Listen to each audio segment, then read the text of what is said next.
Pride Month. Oh, I spit. That's not how you're supposed to do it. That's not how you're supposed to do it. Okay, look over here, over here, over here. I'm old, so you know you look everywhere except where you're supposed to look. Okay, let me try that again. Oh, I got my courage to change books.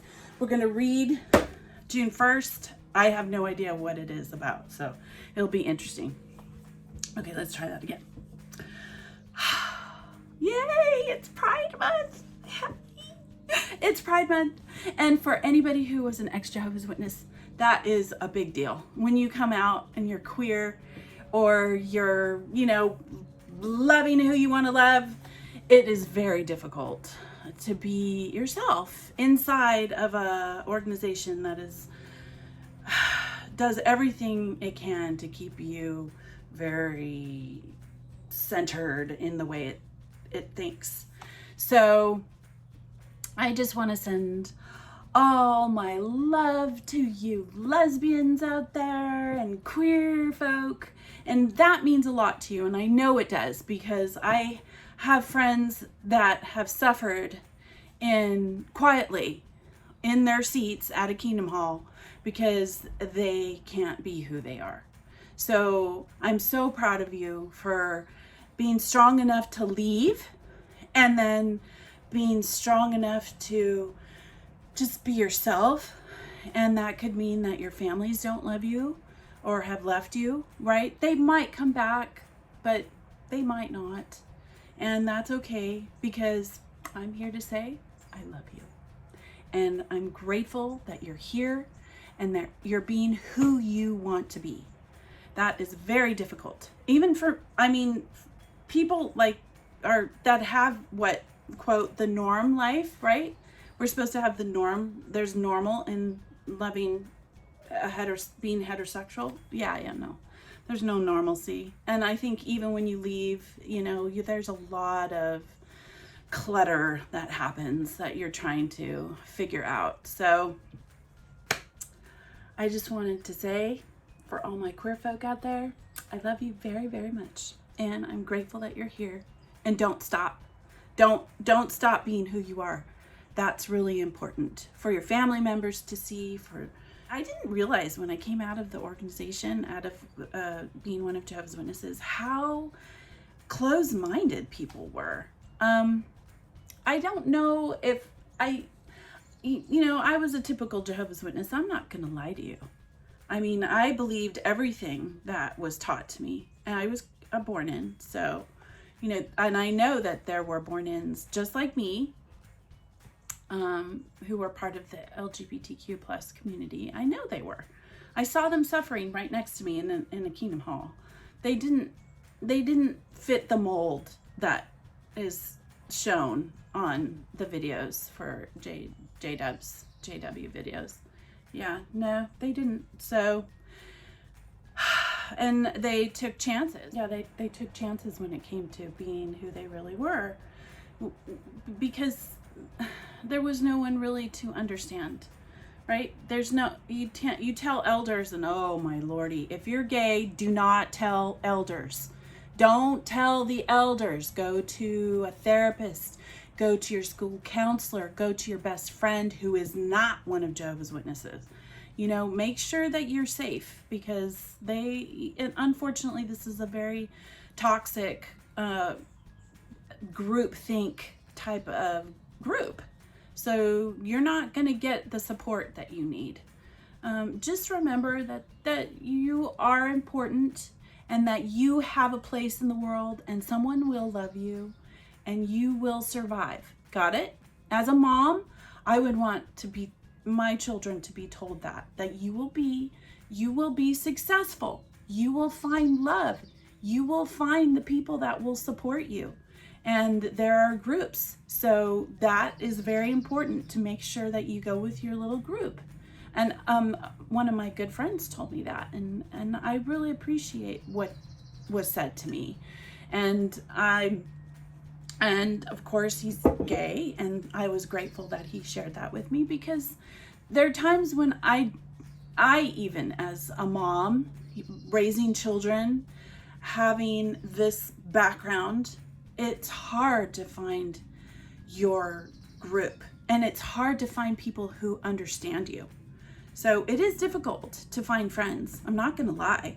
It's hard. So I think that the support that you get from the LGBTQ plus community, it's amazing. I love it. I think that the way that they love people. Jonathan Van Ness. I love Jonathan. When I came out of Jehovah's Witnesses, I did Queer Eye. I went through the whole series and I cried like a baby. And I just love those beautiful souls because they show humanity. I mean, they were so much more human than some of the men that were in a box that I would go to every week. So, yeah. I thought today we would do this together. I'm not going to talk anymore. June 1st, we'll do this together. It's Pride Month and I'm so happy. So here we go. We learn to accept that we may never know. When we question, we learn to accept that there may be no answer. When we shout our doubt out into the universe, we learn to accept that we may be met with a silence that we do not know how to read. Waiting, a non-believer's higher power by Mary Hornbacher. Born 1974. I was born in 1970. Knowledge isn't always power. Nut bars, warmongers, and religious zealots all know. They know their roles, what's best for everyone, and the will of God, or whatever they call their muses. We are not like them. We doubt and hope and maybe act as if, but we do not know. Step 3 invites us to say, okay then, not my terms. What then? We are vulnerable. Nowhere are we asked to understand the consequences of letting go. For all the time that some of us spent in meetings defining this higher power that we will invest our hopes in, we never know. We just let go. What we do know is the alternative to making the step 3 decision. We know the price we paid for closed-mindedness and the pursuit of artificial hope. Willfulness, or the assertion of being in control, is a form of overcompensation. Taken to an extreme, overcompensation starts to look like playing God. A longtime member may say, here at meetings, suggestions are free. The only advice we pay for is the advice we refuse. This is what I suggest essentially means this worked for me. None of us are instructors. We have experience, but no expertise. Step 3 is about willingness to work with the unknown, to take life as it comes. Willingness may include seemingly absurd and unlikely suggestions that we try on for size, like a hat recommended by a friend that we would never choose for ourselves. My way, or the highway, thinking brought us to this crossroads. The simple act of humility, being willing to doubt and admitting that we don't know, may be as life-saving as all the will we can muster. In step 3, do I get caught up in the idea that understanding is the key? Isn't demanding answers more of life on my terms? Can I surrender my need to have it my way? I love this. I didn't read this until I read it with you. So, there's a lot here for you to kind of just munch on. And I like the the point here where it says, we know the price we paid for closed-mindedness and the pursuit of artificial hope. Now, here in America, we've heard, if you look at the news, which I don't do very often, I'm a big YouTuber, so I have Brian Tyler Cohen. I like him. He's really open-minded, and he's pretty honest about what he feels when he sees things. So that helps me. I like that. I like the honesty. The closed-mindedness in this country has made it really hard for people that are different. So the importance of making sure that when we look at something and say, great, right? The artificial hope that this country will be great again. I like how it's important to learn about the past, because then we won't repeat it. And unfortunately, our history it changes. It changes because people want it to be a certain way, and they'll put it in a book, and then you read it, and then you think, oh, okay, that's not how I experienced it, but okay, I guess it's in a book, and so that's how it is.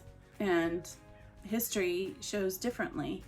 And I think I'm grateful that I'm a woman and I can live here, but I live in California, so I don't live in the South, where people can't have an abortion if you get raped and you get pregnant by your father or your brother, right?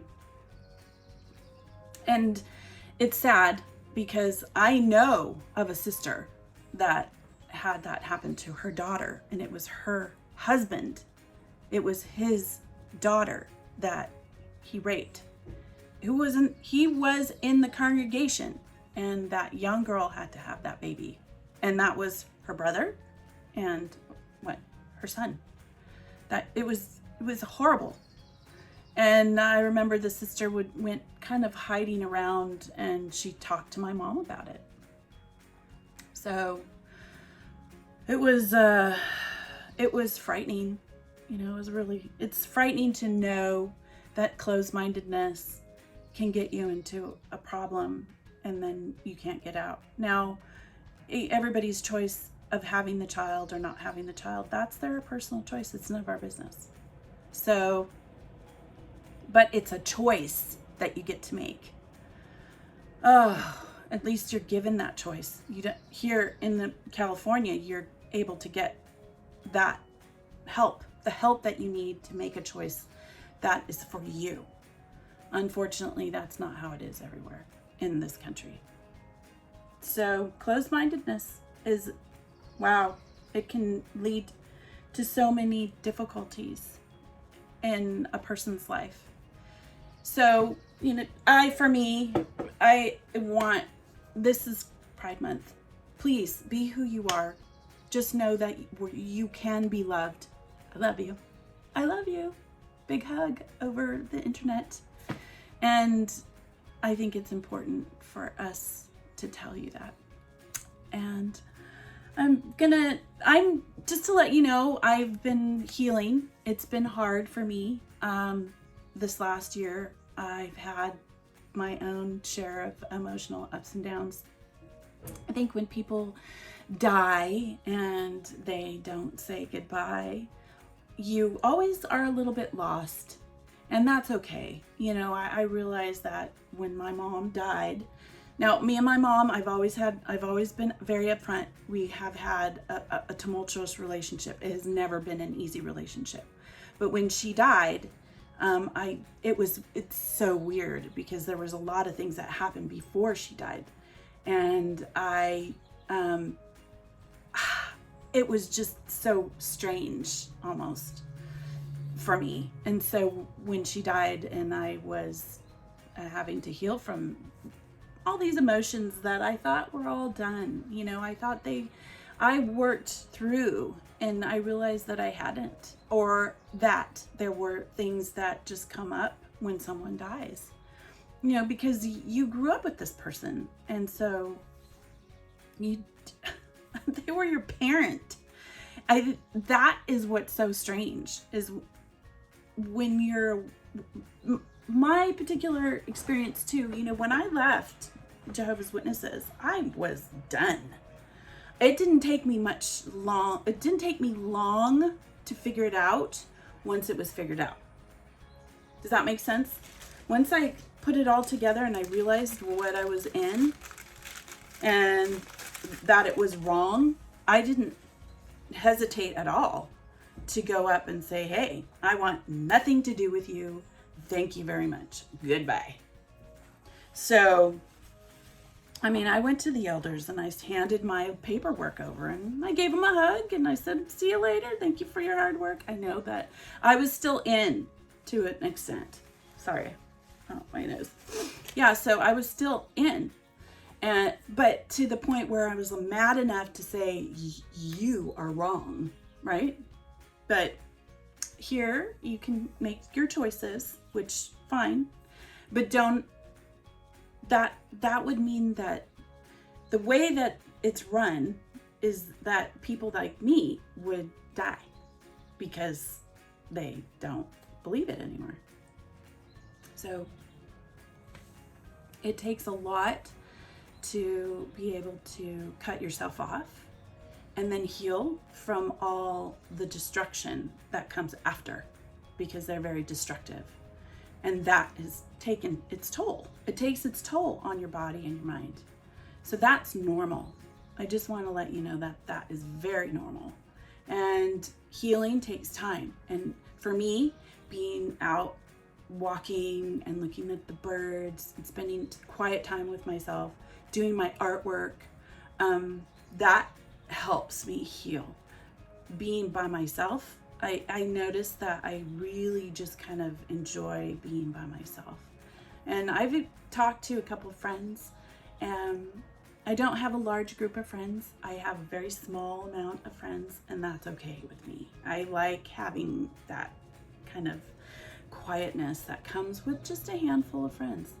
And I'm grateful that they talk and we talk about our experiences being Jehovah's Witnesses, when we were Jehovah's Witnesses, and then coming out and the feeling that happens after. So I think that's really important for my healing. It has been very important for my healing. And I'm really grateful that they spend that time with me, especially throughout this last year, because it just is so, it's draining emotionally. And I have physical problems. So I have seizures. And when I have these very intense dreams and emotions, or intense emotions, then they end up relating into the dreams. They kind of combine together. And then finding good medication and all that stuff. So it's hard being out, right? And then it's even harder when you are totally different from from the people that are around you. So I understand that, but don't give up. And whatever you do, try and find people that just are very accepting and love you no matter what. No matter what. They're out there. And I'm very grateful that I have met the people that I have and that are in my life when I call them and we talk and we open up and I get a chance to be find out who I am. And anyway, I'll share with you what I have done and what I am doing. It's kind of interesting. I did KDP. I did Amazon KDP, but there's a positive and a negative to it. I'll tell you, and I'll share that with you, but not right now. And it's so fascinating because it is not exactly you're supposed to find your niche, right? And as far as my niche is concerned, I really wish I didn't have this niche. Right? We're ExJWs, and you kind of just want to push that aside and just go into the normal world, whatever that is, because it's kind of crazy, especially here in the United States. And for me, I don't mind embracing it. I've seen so much pain and sadness from people that have left the organization. And I want to be of help by just letting them know my experiences. I've been very quiet this last couple months. And the ExJW community and the community itself has suffered a lot of losses. So, the deaths that happened in different countries, and because of, people that their minds are not healthy. And so, and as soon as people get guns and bombs and stuff, they just are very destructive. They don't want to play by the rules, unfortunately, and let people be who they want to be. It's sad. It's very, very sad. But I think as an ExJW community, I love that there's variety. I love that we all have our own way of talking and experiences that we have, that we share. I think that's so important. And to let people know that there's another life after, even with the pain that comes with leaving. There's a lot of pain that comes with leaving. I'm not gonna lie, there's a lot, because you've lost a lot of these people, but you can also gain a lot back. I have gone back to people that I've always wanted to know why they weren't around. And when I start asking questions like, well, did elder so-and-so come and find you? Did somebody look for you? Did somebody try and help you? No one came. That's not how we're told, right? In our little box of people that go to district conventions, and you hear these brothers come up and say, oh, we're gonna go find the lost sheep, and this particular brochure is exactly for those who have left the organization, right? No, they don't really follow up on that. The elders don't. And so I've gotten an opportunity to find these people and look for them. And it's very, let me tell you, it's eye-opening, because as a Jehovah's Witness who actually believed everything that I was told, to come out and then find that there's so many lies. I mean, now there's so much out there now to confirm those lies that they tell you, that now, it doesn't, people that you think that would love you, no, it's true. It's all true. They just disregard you. They've basically thrown you away, and it can be family that does it, which is so painful. And that's how they're trained. So it takes, what is it? You have to have like alligator skin. You have to be pretty tough to figure, to try and get through it. So I admire you if you're struggling and you're hurting. I know it hurts. Don't be alone. Call people that you love. Oh, you don't have anybody to call? Okay. Go down to your local counseling center. They do, they'll scale you when it comes to money, and then you pay by what you can actually pay for. There's the suicide hotline that I have down on my description. And that's very helpful. Just try and talk to somebody. I kind of talk to anyone, and it doesn't necessarily have to be about what I'm going through, but just having a conversation with someone and a smile, that really does help. It does help you get through the pain of whatever you're going through. And you will find that there are interesting people that are willing to talk to you. Old people, they're really fun.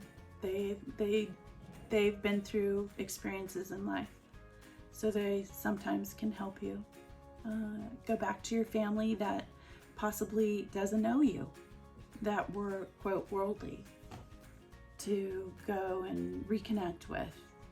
Go find those disfellowship souls that got thrown out. I've done that. That's what I mean by what I mean reconnecting, and trying to find, or people that were just thrown out, marked, whatever. So that has helped me in my recovery process, and just be able to talk to somebody openly. And not everybody's going to have the same reactions when it comes to seeing you. So some people will still feel like, even though they're outside of the organization and living their life, that they should still go by those rules, which it just blows my mind, because that is something that I didn't realize. And then there's Jehovah's Witnesses inside that will talk to you and then just cut you off. They agree with some of the things that you say, but then they'll cut you off. You'll find those people too. That was interesting to me as I've been out, that people will come and talk to you, but then they'll cut you off because they don't know how to deal with being told something that they think is right. So that's another thing that I've learned, is being absolutely non-judgmental. And that is not an easy thing to do, because we are so inside of this constant circle of thinking, right? So yeah, I know I shared a lot, but I think it was important. It's nice to have a mind. It's nice to have my mind. That's what I enjoy, is to have a mind, to have my own thoughts, to be able to vocalize them. And mind you, I'm reminded often by my family that, Mom, you didn't make sense. Okay, well, hopefully this does make sense, right? Hopefully I did it right. And I have my issues, right? I have my own little issues. I have physical issues that I have to think about. I'm so disappointed that, let me tell you, I'm going to change the subject.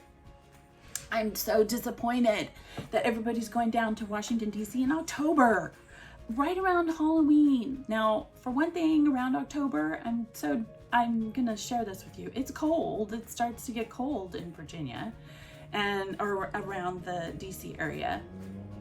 So if you're planning on going, which I don't think I'm going to be able to make it, I don't know how I would get from California to Washington, D.C. unless I drove, right? I don't, and then I can't stay up. My body just doesn't allow me to do the things that I wish I could do.